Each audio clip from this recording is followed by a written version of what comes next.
My name is Barbra. I'm a spoken word poet.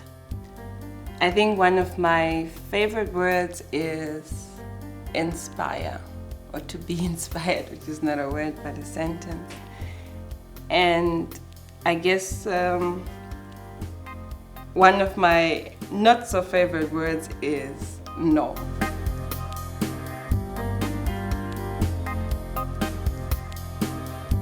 Barbra, what did you do today in the Lyrik Kabinett? I went through some books from some artists that I come across along the years. Some who have inspired me, some I found to be quite interesting. So it was for me quite exciting to I couldn't like read poem for poem, but there were some poems that came to me or that I already knew. And I just gave myself the time to read. As a writer, I thought, just get myself some time to read. Yeah. What artists? Can you tell us more about them? Yeah, my mix is quite interesting because it's a more like Africa / America / German kind of a mix. Because as I was growing up in Zimbabwe, there were always there are certain artists that influenced me at least, or that I was reading as I was beginning to write. And I have him. He's late, but he was quite an interesting writer. He was writing already a little bit before independence, because we received independence in 1980. So he did experience a little bit of the colonial time, but being an intellectual, he faced so much hardships because he came from a very poor family. Had to fit in, had to go to university and stuff. And he eventually left for the UK.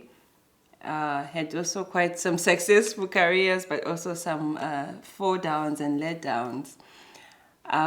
But he had this way of looking at the situation, especially for us, because after independence, everybody thought, ooh, everything's gonna get better. We're just gonna have an amazing time afterwards. But it became more repressive with the government because it became a one-party state. And he died before the corruption, everything started to swallow the country up. But he wrote it already he had sort of this foresight to see that, okay, independence is there, but he knew there's a long way before things will be easier. With some of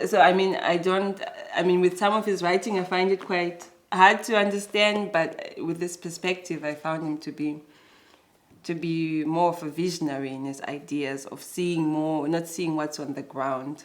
And he wrote then in exile, or did he return to Zimbabwe? He wasn't actually exactly in exile. No, in the beginning, yes. And then the country had independence. Yeah, he was sort of in exile in the UK. And then he came back, but when he came back, he still couldn't connect so well. He felt a bit out of loop, or he could see at least the shakiness of the whole new Zimbabwe story. And what's his name? His name is Ambujo Marichira. Yeah, at least for me, I was inspired because a young black writer, and I think for me, I saw at least a lot of myself and a lot of my friends in him. At least this desire to write and to try to deal with certain situations and dealing with it through the medium that is writing. So I quickly latched onto him. I also was coming in from the new age. He was one of the new age writers after independence.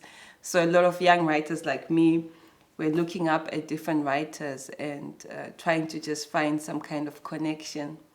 And when did you discover your desire to write? Funny enough, in high school, when I started doing literature classes, because I started in, I think, first year of high school, but around the third year of second year, I started to read a lot. I was reading also Kenyan writer Ngugi wa Thiong'o, and most of their sentiments were really like to look back at the past, but to also criticize the current situation in Africa after independence. And I think from that I was like, okay, but what do I want to write? What do I want to write? And then, funny enough, one of my very first official poems, because before I was always writing scribblings, it's called Being Black. So I talk a lot about this whole, how we always say, there's black, there's white, there's this, but trying to look beyond this color framing and to say, yes, even though you might think my skin is dark, there is so much more to me, and I identify myself as a brown colored person. And from that, I get a lot of my strength from my history. So there was the first poem I went and I did a poetry slam, bit nervous, 2009. I was like, just there, straight and fresh out of high school. I was a bit nervous, but it was, I think now that I read it out, it's very powerful. It's like a powerful poem for me. It also keeps me on my feet when I read it, yeah. So, what other powerful writers did you read today? And looking back, because the colonial history of my country has really affected me so much. I think a lot of people in my generations, because we're called the born freeze. Everyone is born after 1980. So everybody's like, yeah, you never experienced the war, but you're always complaining. So I had to find at least some people who I could at least connect with. With him, his name is Chenjerai Hove. He also was writing a lot about the war, the effects, and also after what happens afterwards. Also being very critical of the government. He was, unfortunately, because of our ex-president or late president Mugabe, he had to be in exile, and he died, unfortunately, in exile. But as you can see, a lot of the writers around this time, it was a lot of very graphic, very strong, very sad stories of trying to grasp the war and just trying to find a way forward. Another Zimbabwean writer, she was a freedom fighter, so she actually fought in the independence war. Her name is Freedom Nyamubaya. And for her, she was one of, I really looked to find out, because I'd heard that after 1980, there were a lot of writers coming in from the war and publishing books. And I was like, I want to find a female writer, because as much as I like him, I also want to read a lot from female writers. And I literally had to search for her. I found her. I got her to perform at one of my poetry events. So I have a really strong connection with her. And her stories, it's also about this coming from the bush, she says, and having to now try to reorient yourself into a normal life. And she wrote a lot about that, like just how do you do it from one moment you're fighting for your life, holding a gun, because in Zimbabwe it was more like guerrilla warfare, so a lot of hiding. Mozambique was and Zambia were one of the countries that kept the guerrillas, the liberation fighters. So it was not like full-on war where you have barracks. It was mines, ambushes, and things like that. And so she was trying to also come to terms with now having a normal life, or whichever way it can be. And she still lives in Zimbabwe? No, unfortunately, she also died. I'm actually glad I looked for her and I tried to contact her, and I got her to perform at one of my events, because I think it was then a year later or less she died. So I was like, okay, one of the people that I really looked up to, at least I fought and I got the chance to do it, yeah. Got the chance to at least meet her before. Yeah.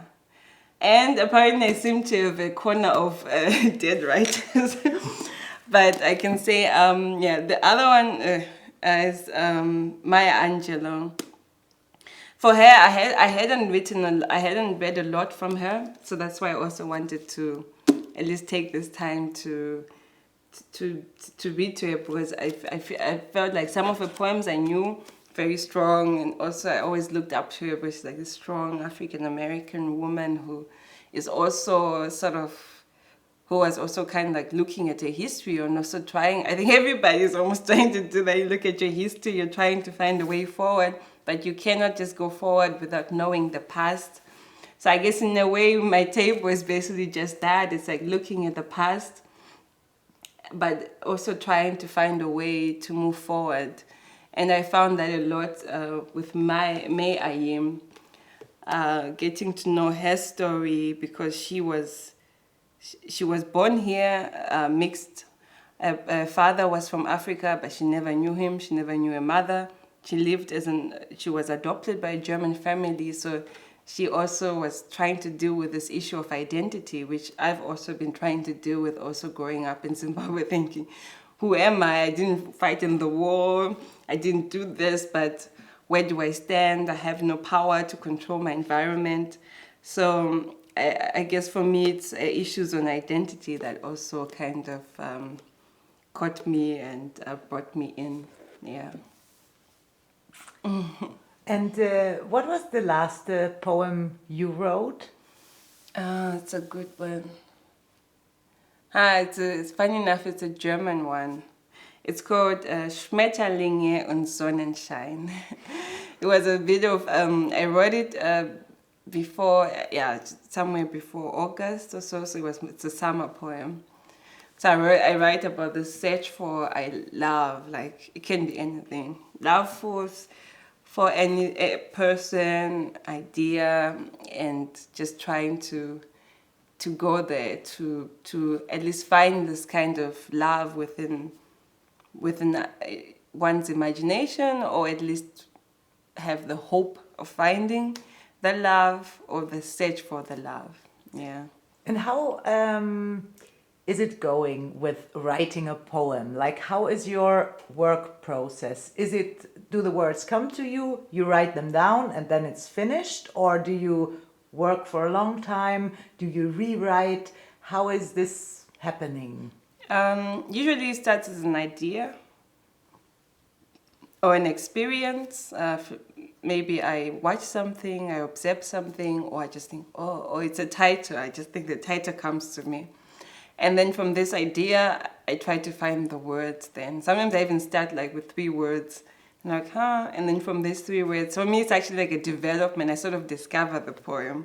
So like, it's like, poem. So it's like, and then sometimes I do remove some things, and I can sometimes even take 3-4 days. I mean, I can write a poem all at once, but sometimes I want to look at it again, to edit a bit, to see if it makes sense also when I say it.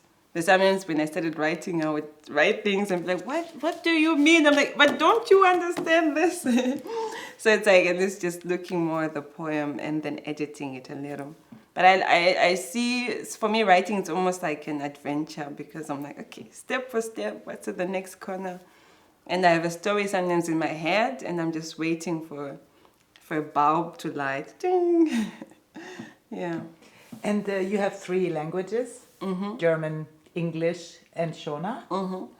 So how do you decide, or how does the poem decide in which language it will be? Yeah. Or does the poem decide? I think maybe the poem decides on its own. But I think before I never had the choice, because when I started it was only English. And then I felt a bit like, but I would like to write in my own language, which is Shona, and is only spoken in Zimbabwe. Then after that, there was then this idea of, but which poem?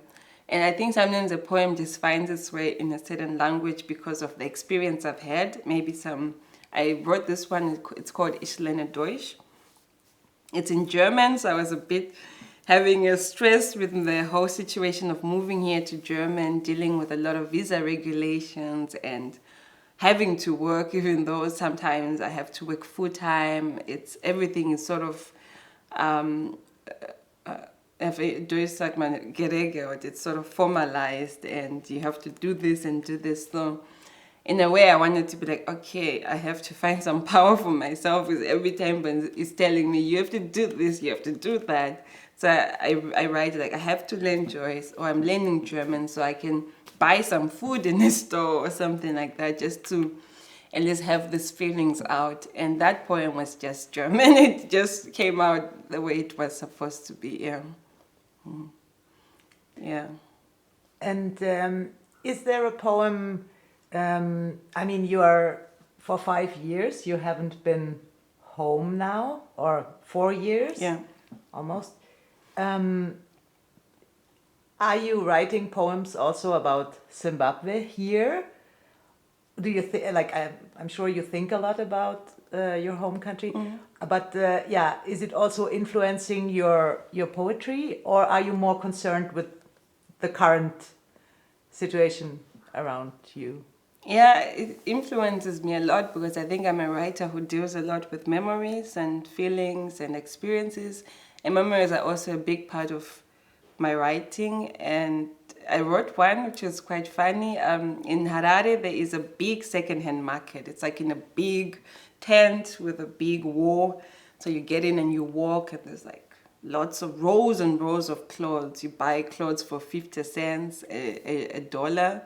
And sadly, we get this clothes because of all the spending, of all the donations we're getting from European, American, in America, European countries in America. They donate a lot of these clothes for good, but it's killing the industry also in the African countries. So we have this this big area where we get this very cheap clothes from Mozambique because they have the port Beira. And I would just go in there and just and I wrote the whole experience because I would go there sometimes. I love thrift buying, going into second-hand shops and things like that. So I would always go there maybe once a month or when I need new clothes. And I wrote about the whole experience, how loud it is, how you're struggling, just get yourself a nice top, how fun, the humor, at least behind all of it, like just this desire for something nice. So yeah, I still write about Zimbabwe, and Zimbabwe will always be with me because I've experienced it so much. I've grown up there, and there's some things I want to change, or I want that they change. And it can only be through me talking to people and saying my story. So, yeah, it's always at least there, strong. So is there a poem you like to perform? Yeah, there's actually a nice poem. It's called Old Smells of Home. So it talks a lot about this whole connection between home and also new home, or at least being away from a place one calls home, or trying to find a home at least away from home. Yeah, that's what it's called. Should I read it now, or? Yes, if you like. Old smells of home. They are sounds that wake me up, even when my eyes are open. They are smells that capture me, even in the busiest moments. These sounds and smells tell me that I'm in a new place, and that I'm searching for old smells to feel at home. I realize the landscape has changed. It's in the small things that I sometimes cannot pinpoint. But the landscape has changed, and I realized that I am in a different place. The music plays, and I search for a melody that my body can move to and that my mind can follow. The conversations flow, and I search for familiar things so I can jump in and say, I know that.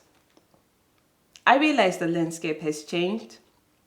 It's in the small things, like learning my ABCs in a different language, or the questions that come most often from everywhere, but also from me, as I wonder deeply the meanings of place and home.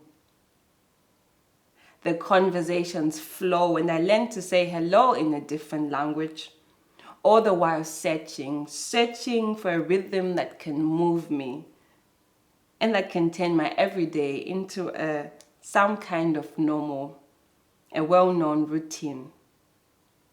I realize the landscape has changed. It's in the small things, but I'm looking for the same, searching for some kind of normal in a place where my old symbols have new meanings, and where my memories seem far stretched through time, all the while hoping that soon old smells can become like new smells of home. Thank you.